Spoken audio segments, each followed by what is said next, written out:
This is Mira Winery, Cabernet Sauvignon from the Schweitzer Vineyard, and it's a wine that we're extremely proud of. This is a very special vineyard in the Napa Valley. It's got a lot of history. It's one of the oldest continuous vineyard sites in the Napa Valley. And it's a very special selection, of course, because we're the only winery that's been allowed to vineyard designate this wine.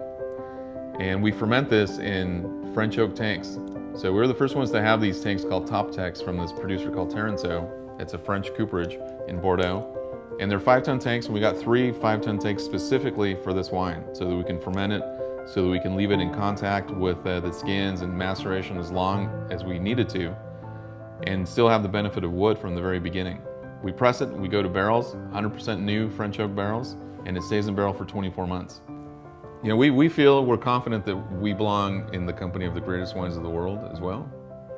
And we thought, you know, it'd be interesting to see, because there's been a lot of changes in Napa. What about a modern approach to this 1976 Judgment of Paris tasting?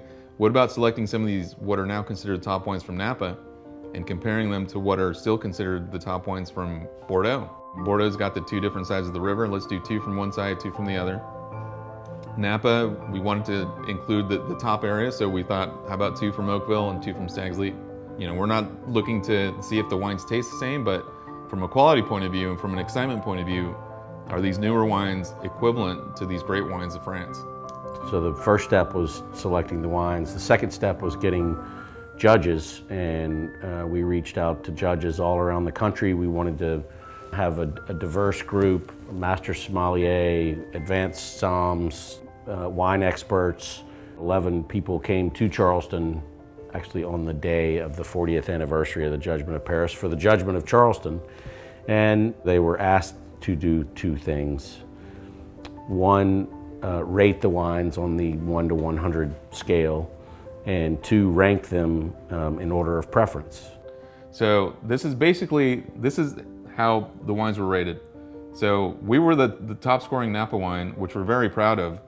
But me being a numbers guy and not saying that we're better than anybody else, what fascinated me was when you look at the scores of the top 3 wines, they were all within like 4 points of each other. So any of these 3 wines could have been 1, 2, or 3. And then when you go to the 4th place wine, there was a 10-point jump. So there was definitely a difference between the top wines and then everything else. Haut-Brion is a 100-point rated Robert Parker wine. Screaming Eagle is also a 100-point rated Robert Parker wine. Being head-to-head with Screaming Eagle and besting it in this scenario is certainly something that we're very proud of, and I think we feel really is a reflection upon Schweitzer Vineyard, and I feel really a reflection upon the genius that is Gustavo's winemaking.